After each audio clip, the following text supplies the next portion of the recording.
consistait en fait en 3 épreuves, l'enchaînement de 3 épreuves qui commençait par une montée en VTT sur une piste dans les montagnes, qui les a permis de monter jusqu'à 600 mètres d'altitude.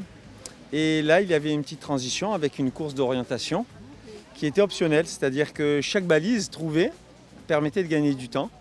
Et ensuite, ça enchaînait par un trail, donc la course à pied dans un environnement naturel qui nous faisait arriver au fond d'un oued.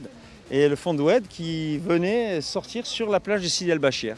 Arrivé à la plage de Sidi El Bachir, à ce moment-là, il fallait récupérer un kayak et aller chercher une petite île, faire un petit tour autour d'une petite île une fois, puisque les kayaks sont de 2 places et les équipes sont de 3.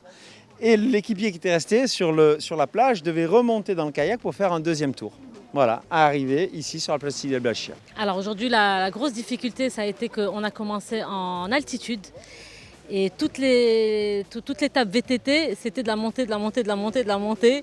Donc c'était très très difficile. Et arrivé au PC en haut, il y en a beaucoup qui ont craqué, qui sont mis à pleurer parce qu'ils ont tout donné.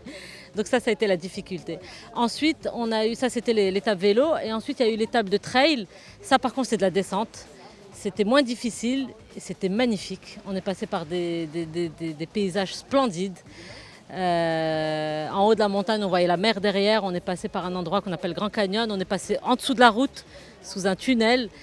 Donc vraiment, on a tout vu et on est arrivé sur la plage. Ça, c'était magnifique. Et là, il y a eu la dernière étape en canoë.